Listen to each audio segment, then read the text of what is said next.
Okay, நான் உங்கள் CV. இன்றைக்கி நம்ம பார்க்க போகிறது ப்ரான் சம்பால். ஓகே, இதுக்கு தேவையான பொருட்கள்: ப்ரான்ஸு, ஆனியன், டொமேட்டோ, அப்புறம் கொஞ்சம் சில்லி சாஸ், கருவேப்பிலை, ஜிஞ்சர் கார்லிக் அரைச்சது, அப்புறம் மஞ்சப்பொடி, மிளகாப்பொடி. ஓகே, இப்போ நம்ம எப்படி பண்ணுறதுன்னு பார்ப்போம். ஒரு பூண்டு ஒன்று எடுத்துக்கலாம். ஓகே,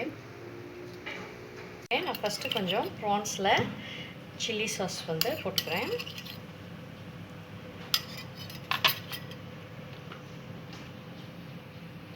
கொஞ்சோண்டு மஞ்சப்பொடி,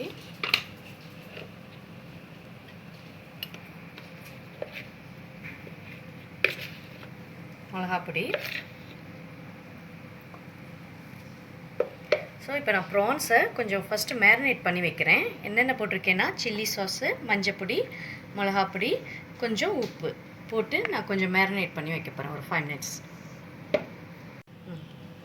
ஓகே, இப்போ நம்ம ப்ரான்ஸை மேரினேட் பண்ணி வச்சுட்டோம். இப்போ எப்படி பண்ணுறதுன்னு பார்ப்போம். ஓகே, நம்ம முதல்ல ஆயில் போட்டுக்கிறோம். ஓகே, முதல்ல ஜிஞ்சர் கார்லிக்,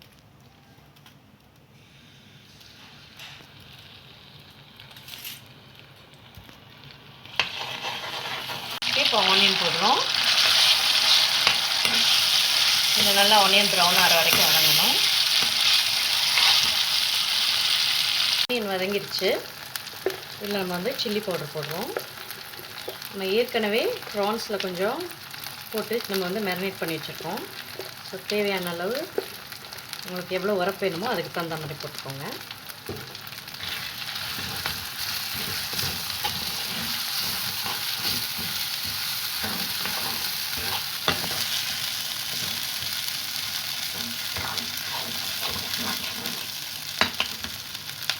இப்போ கருவேப்பிலை, பூண்டு, ஒரு பூண்டு மட்டும் நான் போட்டிருக்கேன்.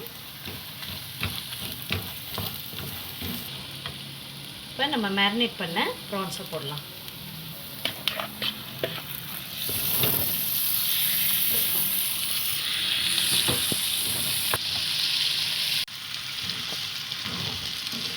ஓகே, கொஞ்சம் நல்லா வதக்கிப்போம். லைட்டாக எண்ணெய் ஊற்றி அதிலே கொஞ்சம் நேரம் அப்படியே வேவிடுங்க. ஓகே, இப்போ ப்ரான்ஸ் வந்து நல்லா கொஞ்சம் வெந்துடுச்சு. இதில் நம்ம வந்து கொஞ்சோண்ட டொமேட்டோ, ரொம்ப போடக்கூடாது, கொஞ்சோண்ட போட்டு. ஓகே, இப்போ ப்ரான்ஸு நல்லா வெந்துடுச்சு. நல்ல சம்பாலும் ரெடி ஆகிடுச்சு. அவ்வளோதான். நம்ம வந்து உப்பு வந்து மேரினேட் பண்ணதோடு இருக்குது. அப்புறம் நீங்கள் பார்த்துக்கிட்டு டேஸ்ட் பார்த்துக்கிட்டு லைட்டாக வந்து நம்ம போட்டுக்கலாம். மேரினேட் பண்ணுறப்பே போட்டு வச்சாதான் அந்த உப்பு நல்லா சேரும்.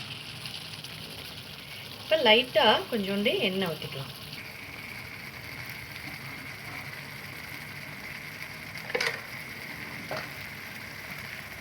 இப்போ சிம்மில் வச்சு ஒரு 5 minutes வைங்க. ஓகே, நம்ம ப்ரான் சம்பால் ரெடி ஆயிடுச்சு. இப்போ இறக்கிடலாம். ஓகே, சூப்பரான ப்ரான் சம்பால் ரெடி ஆயிடுச்சு. இது கண்டிப்பாக நீங்களும் ட்ரை பண்ணி பாருங்கள். பிடிச்சிருந்தா ப்ளீஸ் லைக் பண்ணுங்கள், ஷேர் பண்ணுங்கள், சப்ஸ்கிரைப் பண்ணுங்கள். நன்றி, வணக்கம்.